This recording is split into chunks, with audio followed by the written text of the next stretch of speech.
He kōna ipurangi tēnei nā te reo irirangi o Aotearoa. Kia ora, I'm William Ray and welcome to Black Sheep. So you probably know that between seasons of Black Sheep I'm off working on other podcast projects like the New Zealand War series and the Aotearoa History Show, but because I love every one of my listeners dearly, we sometimes pop into this feed between seasons with a special episode, which is this episode. And this special episode is all about the history of institutionalisation. Now, this is obviously a fairly grim topic, and the reason we're bringing it up is that I've recently been helping out a workmate at RNZ on a podcast which I think Black Sheep listeners will find fascinating. And that podcast is called Nellie's Baby, and that workmate is called Kirsty Johnston. Kia ora, Kirsty. Kia ora, William. Thank you for having me. Oh, you're very welcome. Now, our listeners, if they haven't listened to Nellie's Baby yet, should immediately stop listening to this podcast, go type out Nellie's Baby into their podcasting app of choice and go listen to that first. Hey, maybe it's best that you explain a little bit about what Nellie's Baby is about before we get underway. Yeah, sure. So the podcast is about a woman called Sarah who was adopted, and she always knew she was adopted, but when she was in her mid-20s found out that her birth mother had actually spent her whole life living in a psychiatric institution, which is the former lunatic asylum at Porirua. So the podcast is actually about Sarah some years later trying to put her mother's life story really back together. So we go looking for why she was institutionalised. We try and find her father because Nellie obviously had Sarah while she was in Porirua. And then we also look into how she died, which was kind of mysterious, I guess. That's how we ended up in institutionalisation, really, wasn't it, William? Because we got fascinated by how Nellie was affected by her time at Porirua. Yeah, and I think the reason we got hung up on this was like partly the horror of it, and we'll get back into that in a second, but also it's so recent. Like it's totally within living memory. Like you spoke to several people who'd been institutionalised for huge chunks of their lives. Yeah, if you think the asylums, well, the institutions were only shut down in the 90s, you know, that's real living memory. And Nellie only went into the institution in the 60s. So again, yeah, it's not like we're talking about the 1800s. But we sort of wanted to know, like, where did these institutions come from? Like, well, who set them up? Why did they think it was a good idea? And like, also how to think about them a bit, hey? Because one of the things you kept coming back on is like, how do we judge these institutions? Like, is it right to judge them by modern standards and things like that, right? Yeah, I really struggle with that because, yeah, it does seem like a different time. But, you know, it's post-World War II, it is modern, so I went back and forward, and that's how we ended up with this podcast where we've brought in a friend of mine, Dr. Hilary Stace, to come and speak with us today. And listeners to Black Sheep will remember Dr. Hilary Stace came on for our episode on eugenics. So, yeah, look, welcome, Dr. Stace. Oh, thank you. I'm Hilary, my name is. No Dr. Stace, apologies. So, I mean, where should we start with this? I think it's always good to start in, you know, colonial New Zealand, when a lot of people, immigrants, particularly British immigrants, were coming to New Zealand for some kind of better society, an ideal society. They wanted to get away from the poverty, the asylums, those big asylums in Britain, the workhouses, and they thought, here, you know, come to New Zealand and everything will be nice. And so the idea that this was an ideal society, but in an ideal society it's not necessarily inclusive, so there is no room for people who, for example, are going to not be productive workers or are going to require extra support. So just to give a bit of a timeline for our listeners, the first law passed in New Zealand relating to institutionalisations is something called the 1846 Lunatic Ordinance, and that basically says any person certified as a quote-unquote lunatic by two doctors and a magistrate could be locked up in a prison or in a hospital. And that was obviously a pretty horrific situation for these people. So in the 1860s and 70s, you see the rise of purpose-built facilities called lunatic asylums. But I guess what I found surprising is that when you look at the stuff being written about quote-unquote, lunatics in this era, it's often quite sympathetic. Like we have a quote here from an 1864 report into lunatic asylums by a provincial council select committee. It says, lunatics should be regarded by the state as objects of tender solicitude, and no pains or expenses should be spared in ameliorating their condition.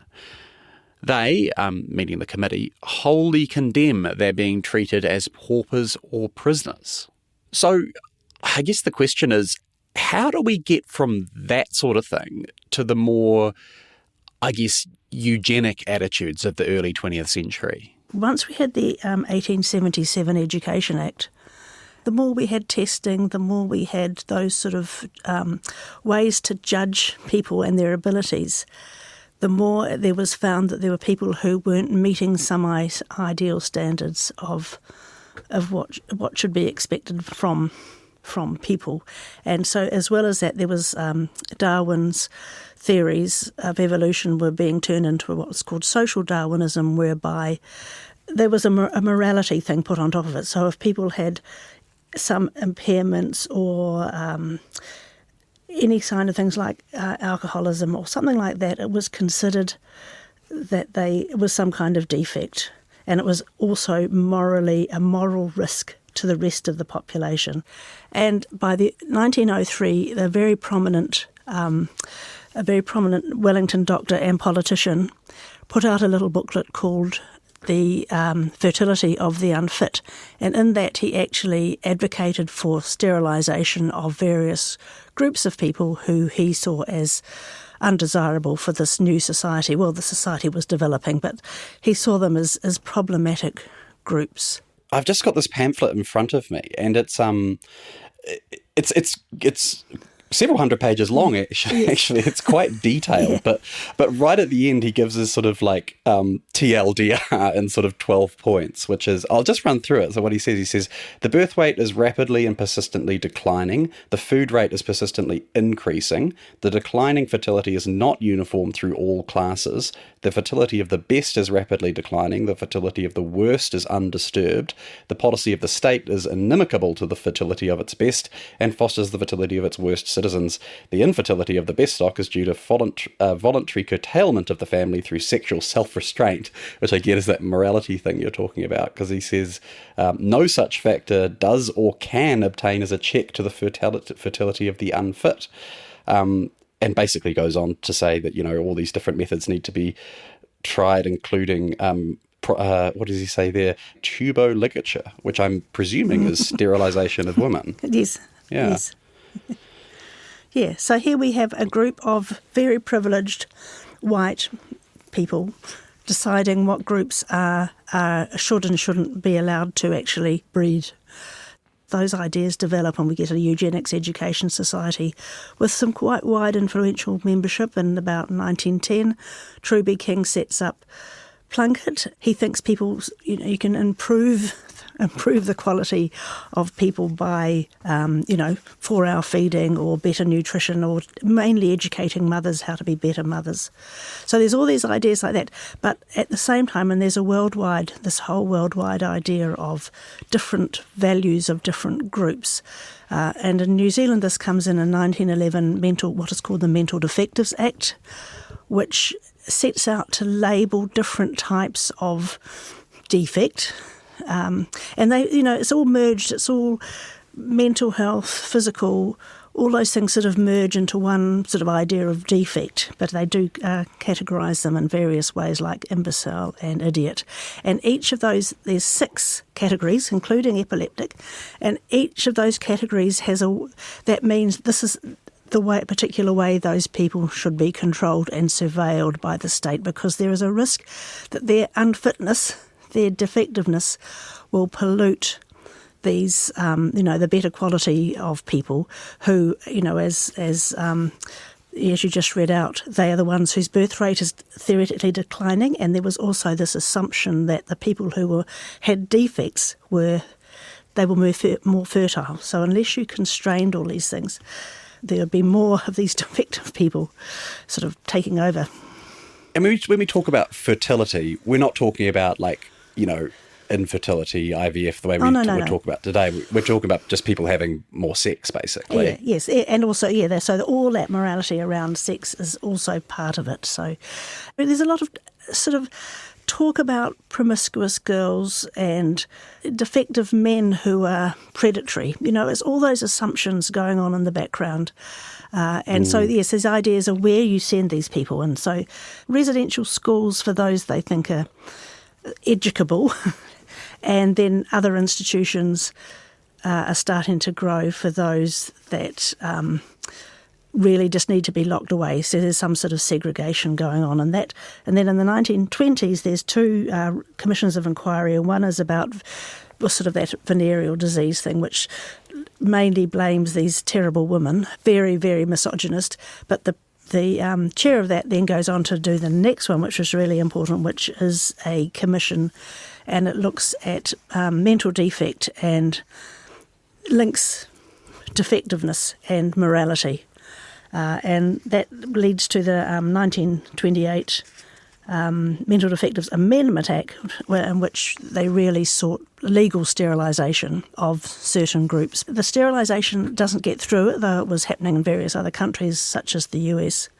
But Theodore Gray, who was a very influential head of the mental hospitals department at that time and wanted sterilisation, he didn't get his way with sterilisation, but he got to set up the first sort of farm colony, which was Templeton, the beginnings of Templeton, and that was started for boys, and he personally signed the first entry certificates for these boys who would go to Templeton, who would then theoretically be kept away.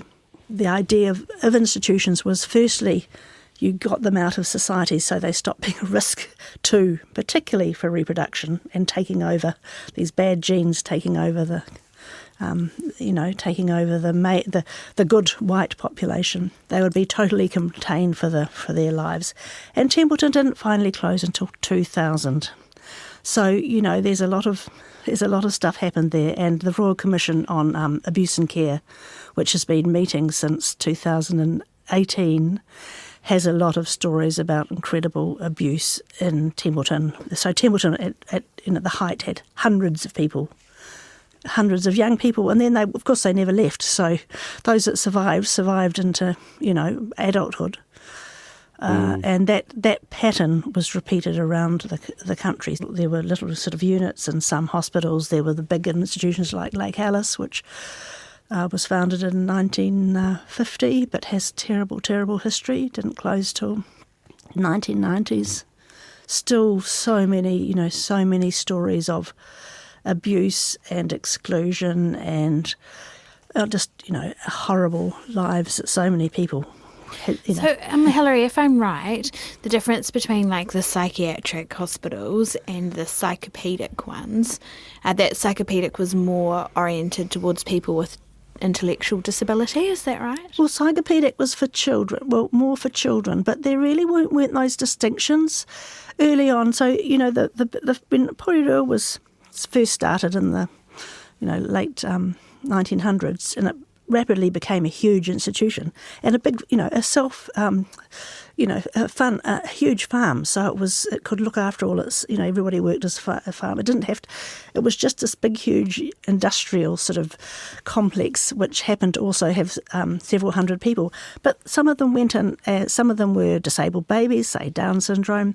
Some of them were adults and men maybe with, serious psychosis. Sorry, people went in literally as infants, people would go in. Oh, yeah, wow.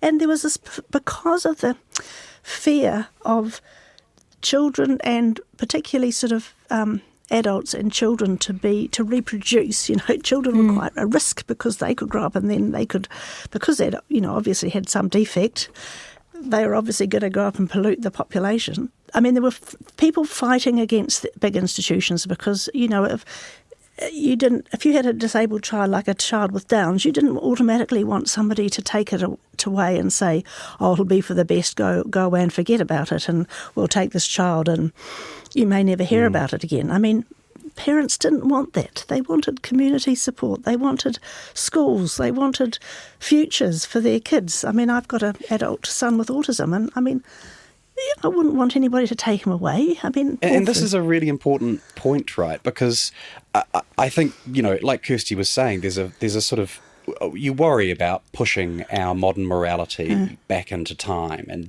people might not have known better. But as you point out, there are these groups like the Intellectually Disabled Children's Parents Association, which is the forerunner to modern IHC. It was IHC, it just changed its name several times. Oh, I see. Yes, 1949, the parents actually set up their core group and it expanded quite rapidly. The point is, there are people making the same arguments we would make today in a lot of ways. If you look at something like learning support and inclusive education, there's the same arguments. We want all our children included, and we want everybody to participate in society and have equal rights. And what's the response to that? Is it just it's constantly? There are constant reviews, but there's also a big lobby of people who don't think it's worth wasting money on disabled children, so put them, and that was one of the reasons about the institutions from the 70s on. It was expensive because the deinstitutionalisation processes were slowly happening, but the institutions were still there, so there was sort of double funding, and it was very difficult. Sometimes the government was often attacked for having to fund two systems, and if now, I mean, if you talk.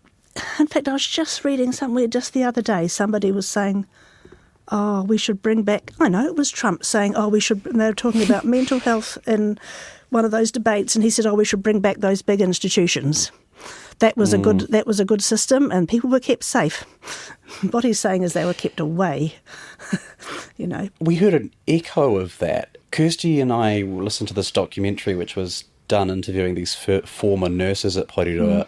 I think was it back in the 50s, Kirsty, or was it? They started working there in the 30s or 40s, I think, and then they were in their 80s when they did the interview, which was kind of in the early 2000s. So they'd gone back there's a museum on the former Porirua site, and they'd gone back to have a look around and were talking about their experiences.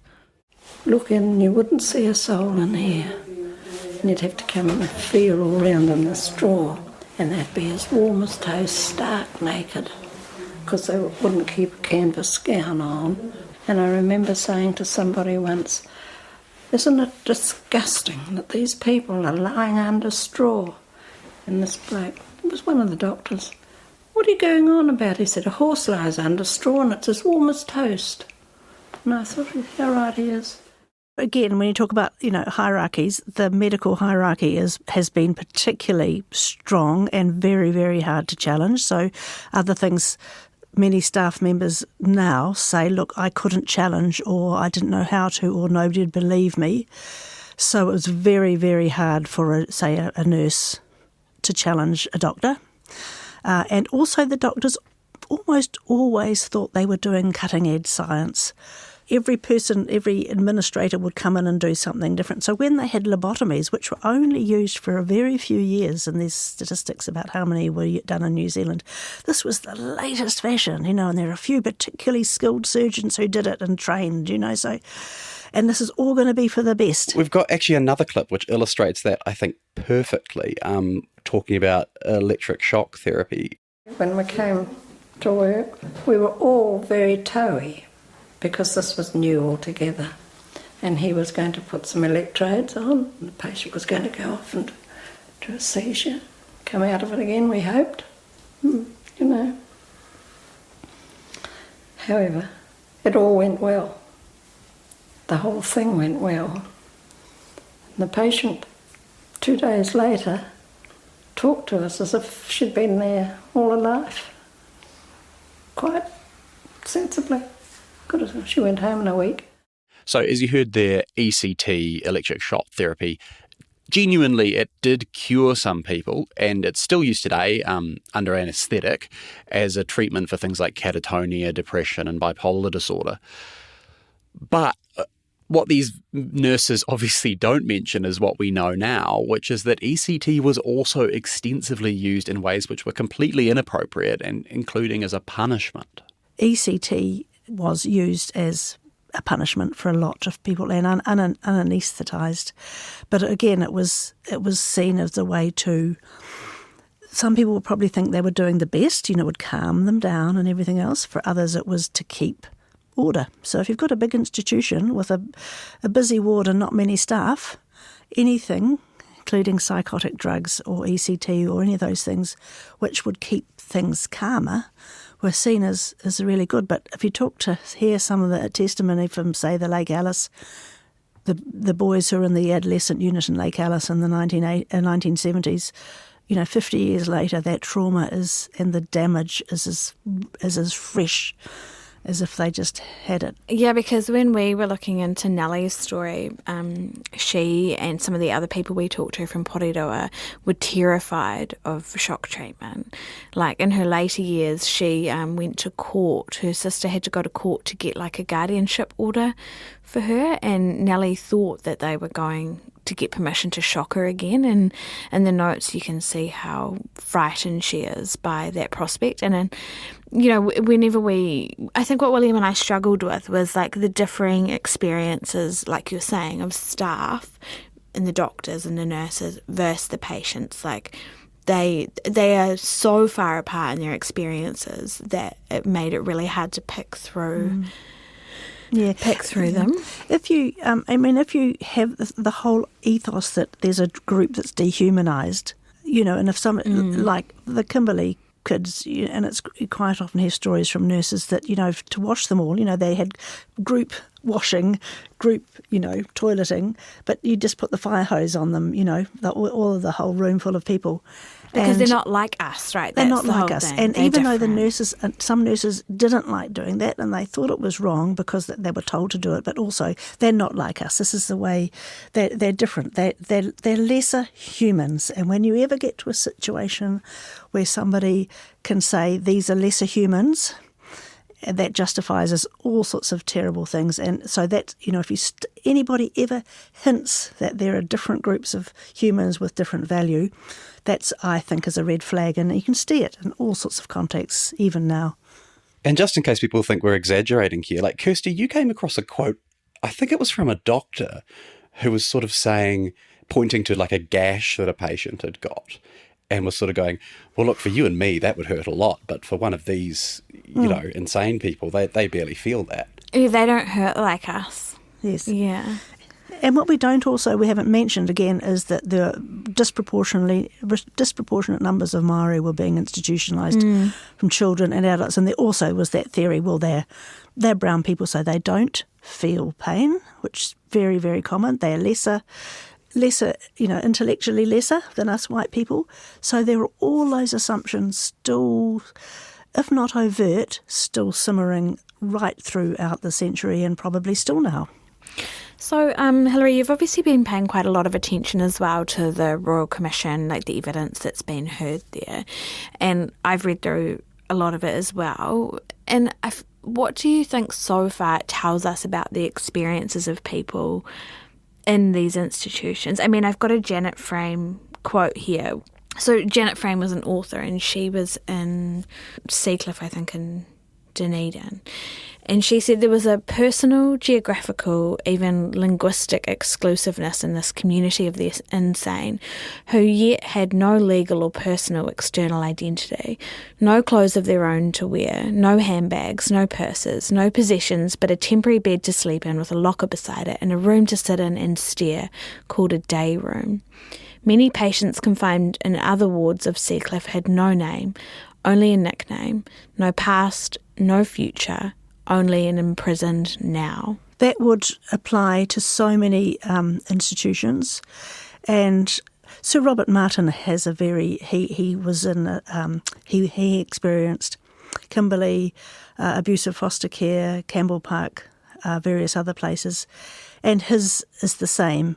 There were no markers of identity really, but what he had and what Janet Frame had were words to talk about it.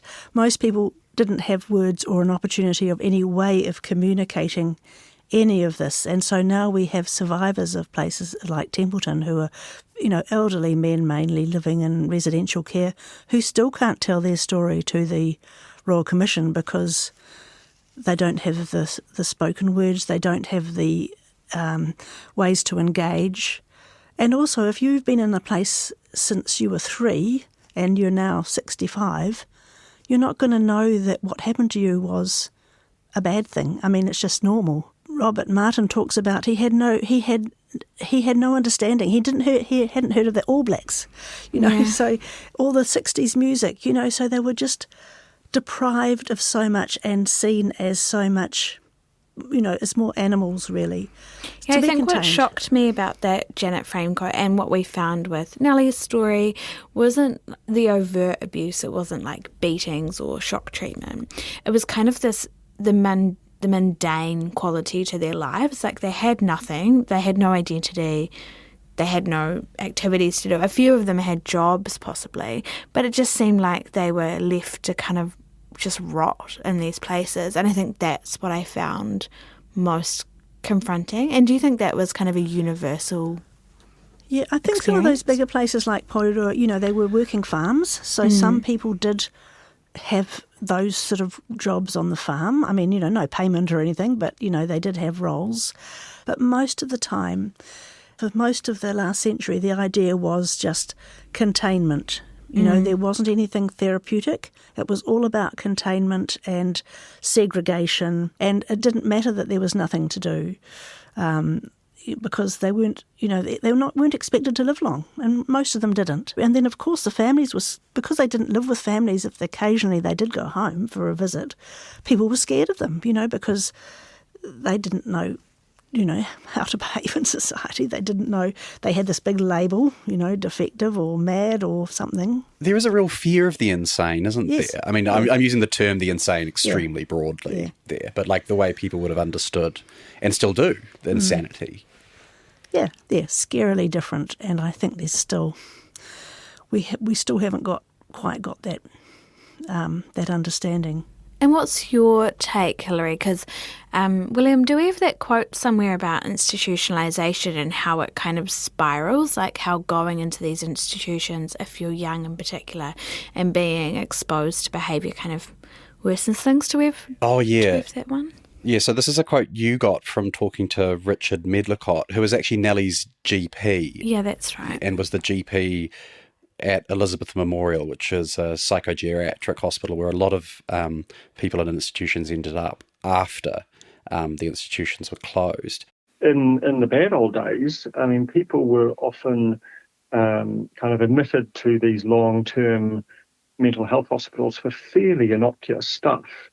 And so people would go in and be surrounded by people who would have some severely abnormal behaviours, and they would learn abnormal behaviours. So that's the issue with institutionalisation, is it's not just the illness, it's that you're surrounded by, instead of being surrounded by young adults or children whose behaviour we would class as more normal, to put that in parenthesis, you're surrounded by people who are doing odd behaviours. One of the things that is quite shocking when you first hear about it is the Kimberley cringe. It's when somebody comes near somebody who's spent a long time in an institution and they immediately sort of cover up their head and go into that fetal position expecting to be hit. That idea that if somebody came close, it wasn't because they were going to give you affection or food or something, it's because you were going to get punished in some way. They were not just occasional, it's quite a well-known phenomenon. That's... I mean, we're just talking all the bad stuff in institutions. Some people would say that, it wasn't too bad and there were good staff, and some people got a little bit of education, and then some people actually got out and went and lived in, some sort of basic employment. But we are talking here about hundreds of people who went through institutions. And then you have, as you say, some of the staff, the sort of response that they have to sort of like, but what would you do differently? And actually we have a quote from the nurses. The patient had to be safe, had to be secure, had to be warm, wouldn't keep clothes on. There was nothing else really that you could do. There were pipes up there, the heat, but sometimes the heat wasn't enough. Sometimes it was too much, you couldn't breathe. But at least they were safe, and so was everybody else. How do you respond to that, Hilary?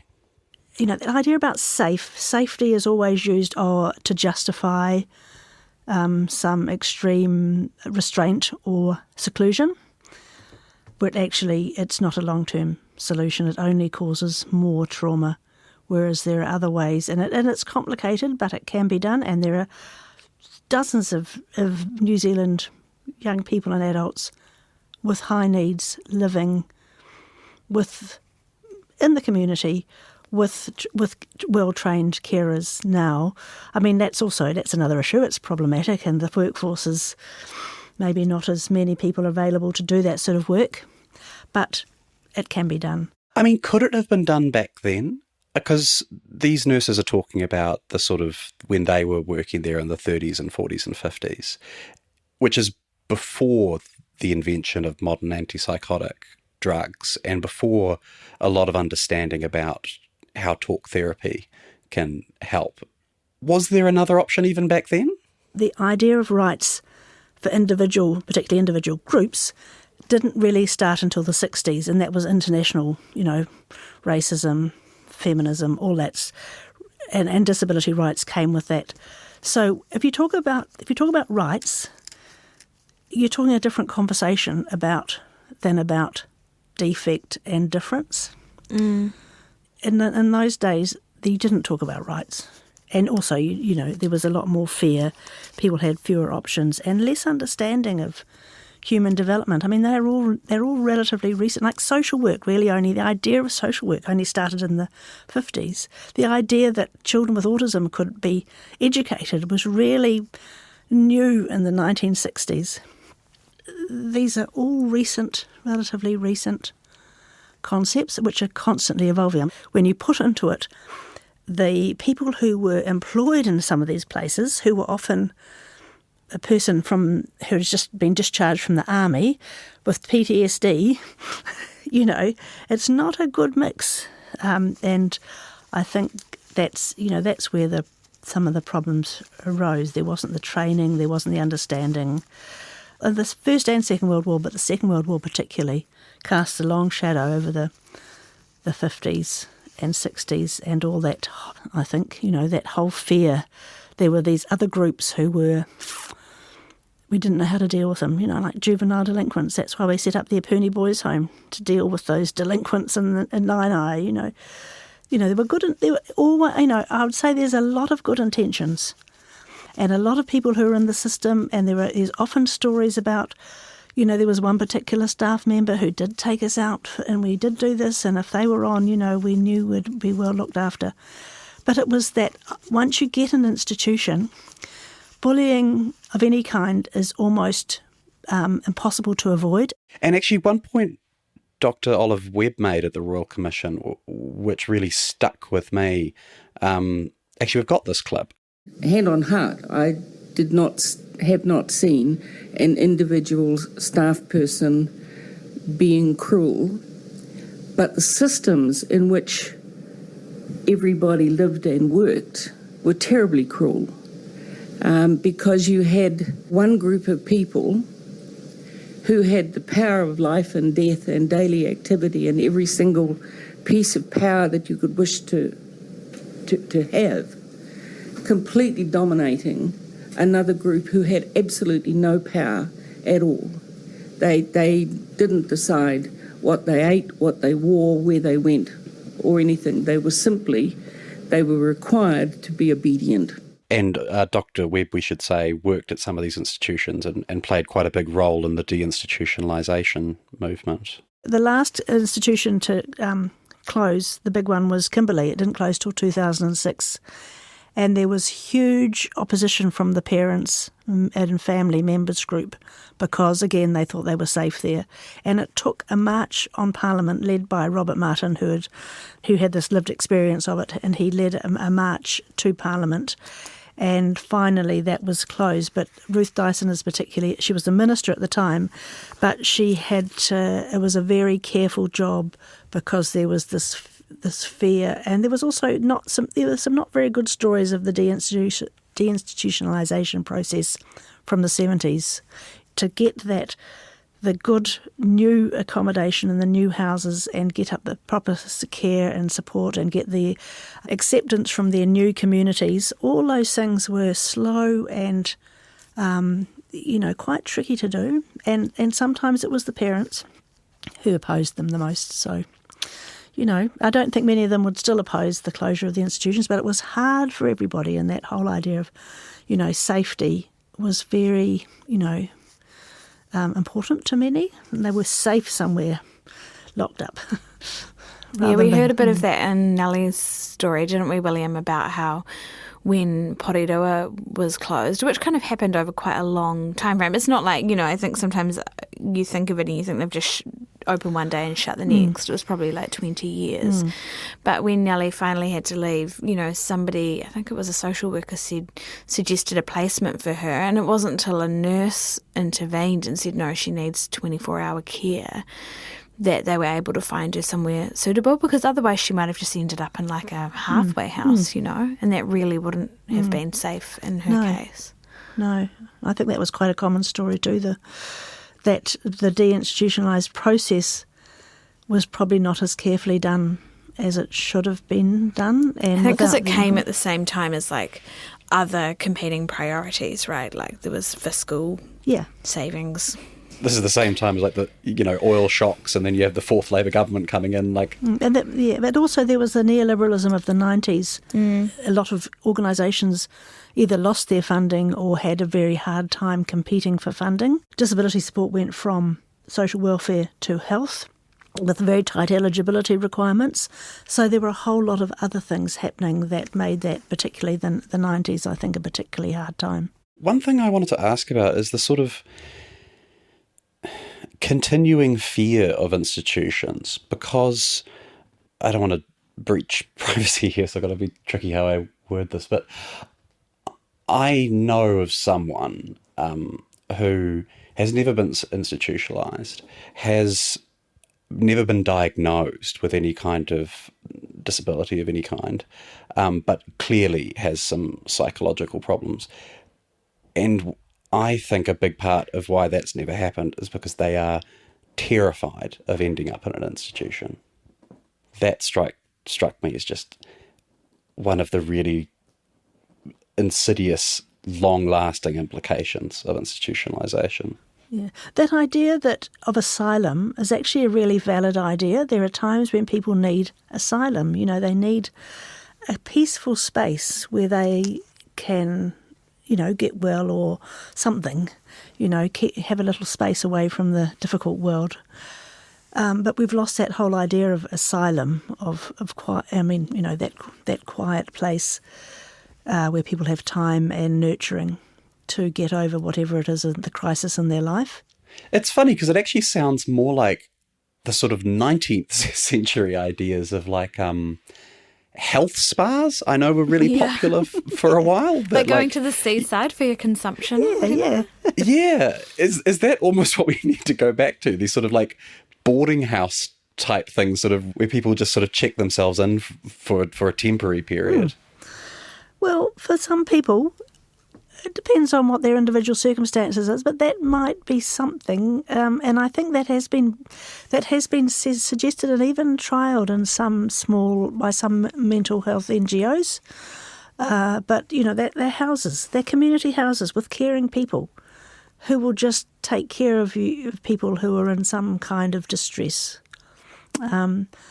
It's all possible. It's just the funding and the attitudes.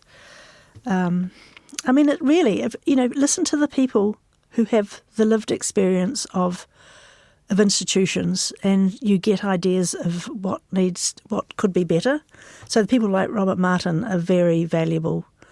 And in the Royal Commission, we're hearing there's so many similar themes, that lack of power, the being seen as the problem, the individualisation of your problem, the idea of defect, the idea that you're a less valuable human, and that other people have power and control over you. They're such common themes that, we should be able to do something about addressing those without having that whole idea of institutions having nice, peaceful places.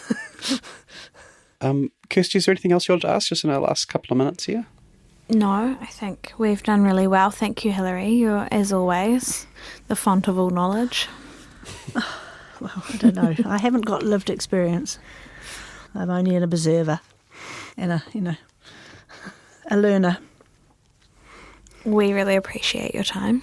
We really do, and thank you. Yeah, thank you so much for coming in, and thank you, Kirsty, for bringing me along on the Nellie's baby story. I'll push again that our listeners should absolutely go and listen to that series. It is just really eye-opening. So in all has it sorts come of out yet? ways. Is it already out? No, but by the time this releases, it'll be out. Right now, I've got to literally get off this call and then go back to editing the final episode. I thought I'd missed it. Yeah, you're breaking our continuity here, Hillary. Sorry. This special crossover episode of Black Sheep and Nellie's Baby was produced and presented by Kirsty Johnston and William Ray. The executive producer is Tim Watkin and the executive editor is John Hartevelt. The production coordinator is Brianna Uritich, and the sound engineer is Phil Benge. If you want to hear more RNZ podcasts, you can follow or subscribe for free on Apple Podcasts, Spotify, YouTube, or wherever else you find podcasts. And you can also listen ad-free at the series and podcast page at rnz.co.nz. Ka kite anō.